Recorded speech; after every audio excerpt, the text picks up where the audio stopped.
मुअज़्ज़ज़ सामीन अस्सलामु अलैकुम। आज हम एक नए टॉपिक के साथ, एक नए उन्वान के साथ हाजिर हुए हैं, जिसका उन्वान है रिस्क बढ़ाने का तरीका। आइए अपने वीडियो की शुरुआत करते हैं। बिस्मिल्लाहिर्रहमानिर्रहीम। रिस्क कमाना और इसमें बरकत के लिए अल्लाह की इबादत के ज़रिए अल्लाह का कुर्ब हासिल करना ज़रूरी है। ये कोई कमाई नहीं है, ये अल्लाह का फ़ज़ल है। अल्लाह जिसको चाहता है अपना फ़ज़ल देता है, इसलिए कहा गया है कि तुम अल्लाह का फ़ज़ल तलाश करो। इंसान की कमाई तो नेकी और बदी को कहा गया है, क्योंकि वो इंसान खुद कमाता है। देखने में आता है कि दिन भर भी एक शख्स मेहनत करता है, लेकिन वो अपनी बुनियादी ज़रूरतों को भी पूरा नहीं कर पाता, जबकि उसके बरक्स एक शख्स चंद घंटों में लाखों रुपए कमा लेता है। इससे पता चलता है कि ये अल्लाह का फ़ज़ल है। अल्लाह जिसको जितना देना चाहता है देता है। दुनिया की दौलत, शोहरत कामयाबी नहीं है। अगर होती तो फ़िरौन ज़्यादा कामयाब होता। अगर शोहरत से ही कामयाबी हासिल करना रहता तो फ़िरौन ज़्यादा कामयाब होता। अगर दौलत से ही कामयाबी हासिल करना रहता तो क़ारून ज़्यादा कामयाब होता।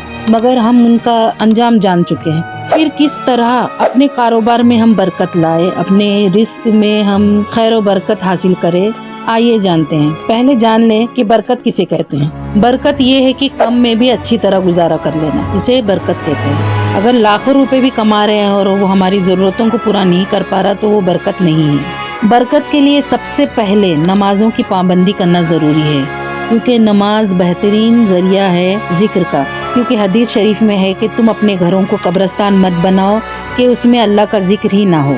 अल्लाह का फरमान है कि तुम मुझे याद रखोगे तो मैं तुम्हें याद रखूँगा।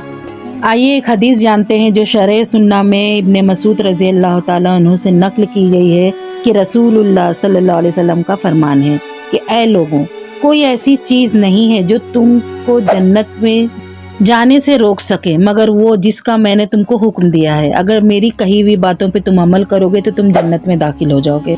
और कोई चीज़ नहीं है जो तुमको दोज़ख से दूर रखे मगर वो जिस चीज़ से मैंने तुमको मना किया है। अगर तुम उस चीज़ से बचे रहोगे तो तुम जहन्नम से दूर रहोगे। और जिब्राइल अलैहिस्सलाम ने मेरे दिल में ये बात डाली है कि कोई भी शख्स उस वक्त तक नहीं मरता जब तक कि वो अपना तमाम रिस्क ना खा ले, जितना कि अल्लाह ने उसके मुकद्दर में लिख दिया है। यानी कि हम कहीं भी चले जाए हमको वो रिस्क मिल कर रहेगा। और रिस्क के मामले में अल्लाह से डरो। अगर कभी रिस्क मिलने में देरी भी हो सकती है तो रिस्क की तलाश में अपने आप को हराम की तरफ लेकर मत चले जाओ। याद रखो, रिस्क अल्लाह के पास है और इसकी इताअत और उसकी खुशनुदी से ही हासिल किया जा सकता। और अल्लाह को खुश करने का तरीका ये है कि उसकी बताई हुई हराम चीज़ों को हराम समझा जाए और हलाल चीज़ों को हलाल समझा जाए। और सबसे पहले इबादत के ज़रिए अल्लाह की खुशनुदी हासिल की जाए। और सूरतुल जुमा के दूसरे रुकू में अल्लाह का इरशाद है कि ऐ ईमान वालो, जब तुमको नमाज के लिए बुलाया जाए जुम्मे के दिन तो अल्लाह के जिक्र की तरफ दौड़ो और खरीदो फरोख्त बंद कर दो, क्योंकि जो अल्लाह के पास है वो उससे बेहतर है। यानी ये दुनिया के माल से जो अल्लाह के पास है वो बेहतर है। और अल्लाह के पास आखिरत का सौदा है, जबकि तुम दुनिया का सौदा कर रहे हो। अगर तुम जान लो और जब तुम नमाज से फारिग हो जाओ तो फिर ज़मीन में फैल जाओ और फिर से अल्लाह का फजल तलाश कर लो।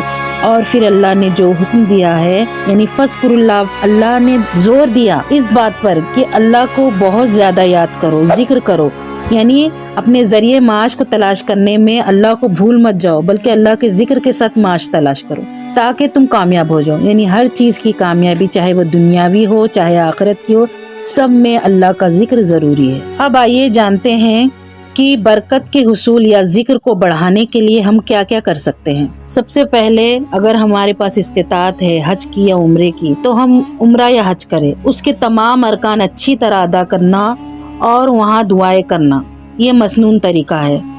वहाँ आबे ज़मज़म पीना, सर पर डालना, पीकर फिर दुआ करना। फिर तीनों मस्जिद यानी मस्जिद हराम, मक्का, मदीना और अक्सा, अगर हो सके तो वहाँ नमाज़ें पढ़ना और दिल में इन तीनों का एहतराम रखना। कुरान की तिलावत कसरत से करना, दुआएं करना, क्योंकि दुआ तकदीर को बदल देती है। फिर अपने मोहल्ले की मस्जिदों को आबाद रखना, वहाँ नमाज़ें अदा करना बाजमात। फिर अब ज़िक्र अस्कार करना, तस्बीह पढ़ना, सुन्नत और नवाफिल पढ़ना, जिसके ज़रिए अल्लाह का कुर्ब हासिल होगा। फिर तालीम हासिल करने का एहतमाम करना, यानी दीनी तालीम। और हुकूकुल्लाह के साथ हुकूकुल इबाद भी अदा करना, यानी बंदों के हुकूक क्या है, लोगों के साथ नेक सुलूक करना, लोगों के साथ अच्छा बर्ताव करना, यही तो बंदों के हुकूक है। अहले इल्म और नेक लोगों की सोहबत इख्तियार करना, کیونکہ کہا جاتا ہے کہ نیک لوگوں کی صحبت کا اثر ضرور ہوتا ہے۔ جیسا کہ کہا جاتا ہے کہ بھٹی کے پاس بیٹھنے سے بھٹی کی گرمی بیٹھنے والوں کو بھی لگتی ہے، اسی طرح نیک لوگوں کی صحبت اختیار کرنے سے ان کی نیکی کا اثر ہم پر بھی ہوتا ہے۔ اور اجتماعی دعاؤں میں شامل ہونا، یاد رکھیے یہ سب ذریعے ذکر کے، اصل ذکر یہ ہے کہ اللہ ہمیشہ ہر وقت دل میں یاد رہے، اور حرام کھانے سے کمانے سے پرہیز کرے اور اللہ کی معصیت سے بچے، تو انشاءاللہ رزق میں برکت ہوگی، کیونکہ اللہ دعاؤں کو قبول کرے گا حلال رزق کی وجہ سے۔ اللہ کو یاد رکھنا ہر وقت اپنے دل میں، تو اللہ بھی اس کو یاد رکھتا ہے۔